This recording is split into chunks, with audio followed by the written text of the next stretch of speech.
Well, nothing truly fantastic to talk about with Week 3. Two close games, and the rest were pretty much blowouts, but let's get right to it.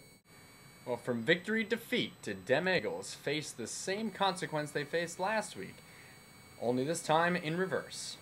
Their kicker for St. Louis, Mr. Brown there, only scored a single point on the game and ended up losing this competition 103.35 to 100.6.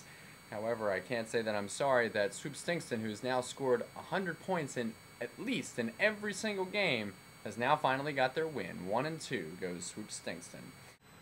The only undefeated team in the league, Mesos Runners, now goes to 3-0 with their victory over the Stepdads. This was going to be a very close matchup, and it proved to be so with 96% coaching rating from Mesos Runners and only 80% of it from Stepdads, meaning that at some point or other, Stepdads could have had the win with a couple changes in the lineup. Stepdads decided to go with Cam Newton this time, and turned out in their favor, although Matt Ryan did score a little bit more on the bench. Wouldn't have led to a victory, but some great performances by Andre Johnson and some stuffs there by Michael Turner, and the Rams not really delivering too well, while Joseph Adai sits and runs really heavy there for Indianapolis on the bench. Mesos Runners still depending upon Tom Brady there for the majority of his points. Malin Bradshaw brought in a lot, and really not much to say about that many other folk. But hey, a win's a win, and Mesos Runners goes to 3-0. Boston Brewskis and Steadfast ended up being as high-scoring game as I thought it was going to be, 121.6 to 98.8. What a matchup this was. Boston Brewskis, of course, depending upon the greatness of New England Patriots. Of course, the Bills did show them up. Sorry. Anyway, Phillip Rivers didn't really show up that much, but Wes Welker, 38.6 points. This guy is just feeding points to Boston Brewskis. Not to mention Gronkowski, by the way, 23.9. I don't know that I've ever seen a tight end score that much.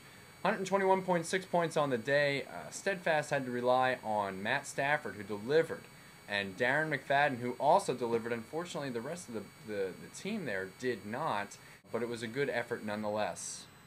That takes us to our next stinker, Despicable Eagles and the Red Ball Express. What can I say more than the Despicable Eagles really stink? I can actually give myself all the credit for that one. They had a 77% coaching rating and really one double-digit performance. Matter of fact, I really don't want to talk about this matchup anymore. Red Ball Express, Drew Brees, Johnson, who cares? They lost, and they stink. More North Division action with Sweater Puppets and Turd Herders. Sweater Puppets pulling it out, 116.15 points to 60.9. Matt Schaub doing a great job, and Matthews pulling out some great work there too. Ray Rice also not so great on the rest of the wide receivers and tight ends, but some great defense work. The Turd Herders just didn't really have it this week. Josh Freeman didn't really do much. Johnson also did a little bit there, but for the most part, just single-digit performances. Turd Herders with a 63% coaching rating. I mean, Eli Manning was probably a better choice, although, you know, we didn't see that one coming. Greg Olson also, but the long story short is Turd Herders is going to have to compete a little bit more. And finally, our monkey matchup of the week. And it kind of looked like this. One side was good, the other side, not so good. The Juice Monkey finally gets their first win with 103.8 points on the day, and the Drunken Monkeys unfortunately dropped to 0-3. Ryan Fitzpatrick delivered, although Beanie Wells didn't play, and they didn't change him out, unfortunately.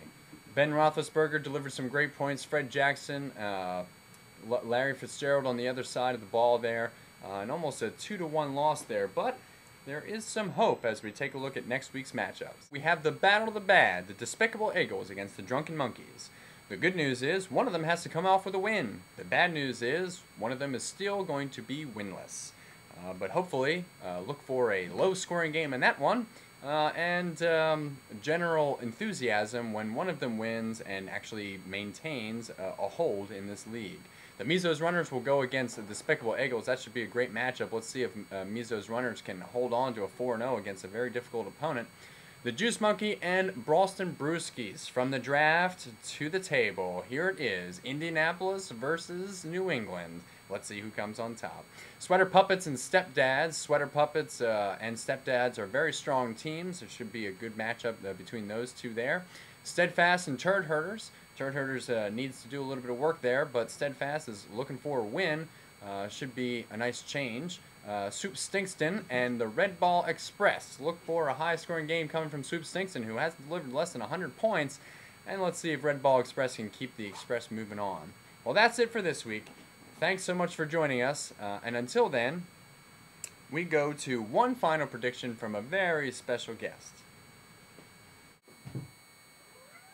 All signs point to the Red Ball Express.